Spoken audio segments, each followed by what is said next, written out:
Hello বন্ধুরা, সবাই কেমন আছেন? আশা করছি সবাই ভালো আছেন, ভালো থাকবেন। তো বন্ধুরা, এখন তো আমের সিজনটা শেষ হয়ে আসছে, তো তাই ভাবলাম আজকে যে এই যে কটা কাঁচা আম গাছ থেকে পেড়ে নিয়ে এসেছি, সেটা তো দেখাতে পারিনি। যাই হোক, আজকে কাঁচা আম দিয়ে একটা আচার বানাবো। আমগুলো এবারে আমি কেটে নেবো, চকলা শুদ্ধই কাটবো। তো দেখিয়ে দিচ্ছি কিভাবে কাটছি। আমগুলো এখন ডাসা হয়ে গেছে, শুধু শাঁসটা নেবো, আটিটা নেওয়া যাবে না। এই যেভাবে একদম ডাসা হয়েছে আমগুলো, একটু ছোট ছোট করে ধুয়ে, আমটা ধুয়ে একদম শুকিয়ে মানে মুছে নিয়েছিলাম আমটা। আর এই যে এইভাবে ছোট ছোট করে আমগুলোকে কেটে নেব।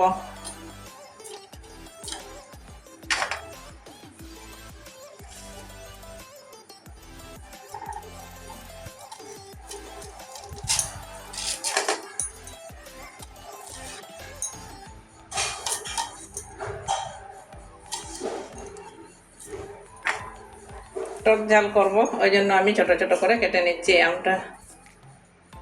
দেখুন, আমটা আমার কাটা হয়ে গেছে, ছোট ছোট করে কেটে নিয়েছি।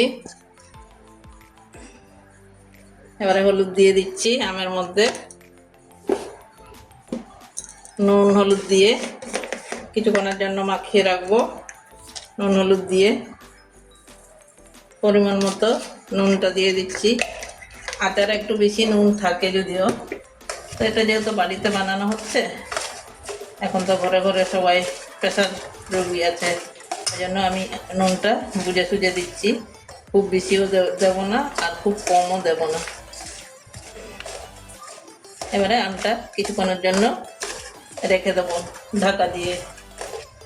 ততক্ষণ বাকি মশলা কি কি দিচ্ছি সেটা আপনাদেরকে দেখিয়ে দেবো।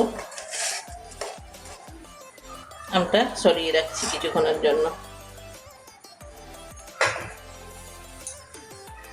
এই যে মশলার মধ্যে এখানে আছে আমার সাদা সর্ষে, মানে হলুদ সর্ষে, কালো সর্ষে, 4টে ছোট ছোট শুকনো লঙ্কা দিয়েছি, আর হচ্ছে আজওয়ান আছে। এই কটা মশলা, আর ধনে গুঁড়োটা 2 কটা ধনে নেই যেহেতু আমার, ওই গুঁড়ো ধনে গুঁড়ো, ওই গুঁড়োটাই দেবো আর কি। তো ঠিক আছে বন্ধুরা, এবারে এবারে মশলাগুলো একটু ভেজে নেব। গ্যাস ধরিয়ে কড়াইটা বসিয়ে দিয়েছি, এবারে মশলাগুলো ভেজে নেব।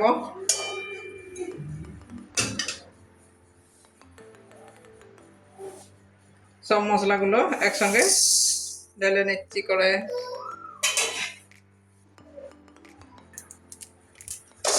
মশলাগুলো একটু ভেজে নিচ্ছি হালকা।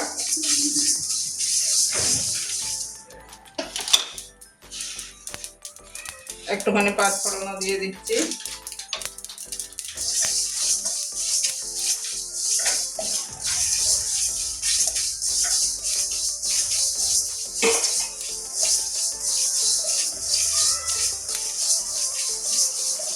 পাঁচফোড়নটা দিলে গন্ধটা একটু ভালো হয়, ওই জন্য পাঁচফোড়নটা দেওয়া হলো।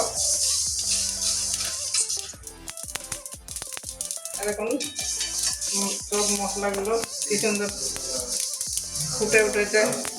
তো এবারে মশলাটা একটা বাটির মধ্যে, প্লেটের মধ্যে ঢেলে নিচ্ছি। মশলা ঠান্ডা হতে দিয়েছি ততক্ষণের জন্য। এই যে টাটা সরষের তেল দিয়ে আমি আচারটা বানাবো। তেলটা একটু কড়াই ঢেলে নিচ্ছি, একদম আঁচটা লোতে আছে। ততক্ষণ মশলা রেডি হতে হতে আমার তেলটাও গরম হয়ে যাবে। একটু আচার করতে গেলে তেলটা বেশি লাগে, একটু বেশি করেই তেলটা দিলাম। তেলটা আস্তে আস্তে গরম হোক, ততক্ষণ আমি মশলাটা আপনারা বাটতেও পারেন, মিক্সিতে পেস্টও করতে পারেন। খুব বেশিও মশলাটা মিহি করা যাবে না, আবার খুবও ইয়ে থাকবে না, একদম নর্মালভাবে মশলাটা বানিয়ে নিতে হবে। তো ঠিক আছে বন্ধুরা, মশলাটা করে নিয়ে আসি, আবারও ফিরে আসছি। এই দেখুন বন্ধুরা, মশলাটাও আমি মিক্সিতে একদম ভেঙে নিয়েছি। একটু প্লেন হয়ে গেছে অনেকটাই, একটু দানা দানা রাখলে ভালো হয়। তো ঠিক আছে, আপনারা যখন করবেন ওইভাবে করবেন। তো তেলটাও ওইদিকে গরম হয়ে আসছে, এবারে মাখিয়ে নেব আমটা। এবারে আমটা নিয়ে আসছি, এবার একটা চামচ দিয়ে মশলাগুলো প্রয়োজন মতো দিয়ে দিচ্ছি। বেশি মশলা তো লাগবে না, অল্প করেই মশলা দিচ্ছি।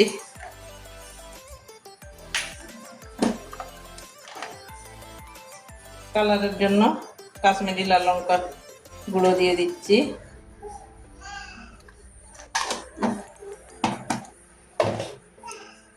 এবারে একটা চামচ দিয়ে ভালো করে মিশিয়ে নেব।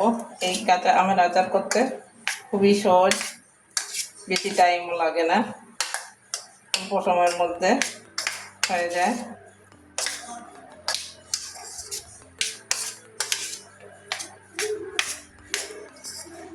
ঝালের জন্য শুকনো লঙ্কা দিয়েছি।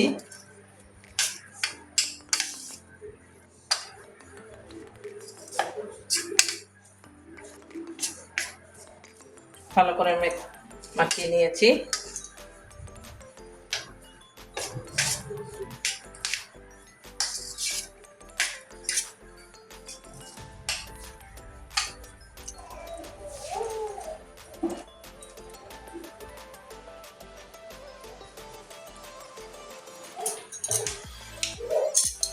তেল দিয়ে দিয়েছি সব।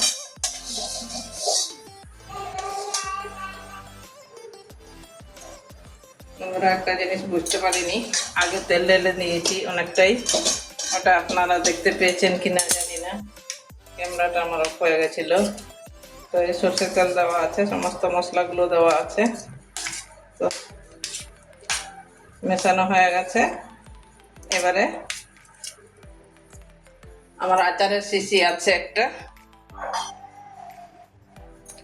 এই যে আচারের শিশি আছে, লঙ্কার আচার ছিল, এটা ধুইনি, এই জাস্ট এক মাসও হয়নি আচারটা কিনেছিলাম, এই 2 দিন হলো শেষ করেছি, ওই জন্য আবারও মানে আরেকটা আচার বানিয়ে, এখন আম তো শেষের দিকে, ওই জন্য ভাবলাম আজকে একটু আচারটা বানিয়ে রেখে দিই।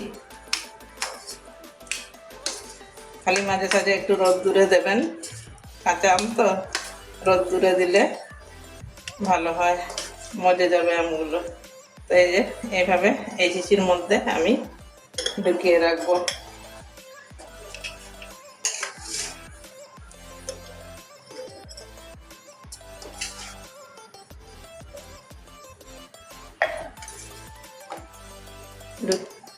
সব আচারগুলো আমার ধরে যাবে এই শিশির মধ্যে।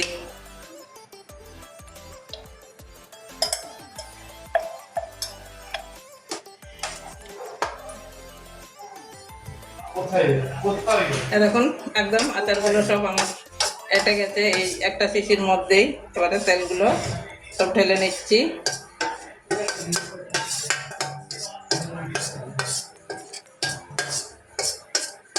মশলাগুলো ভালো করে চেটে দিচ্ছি।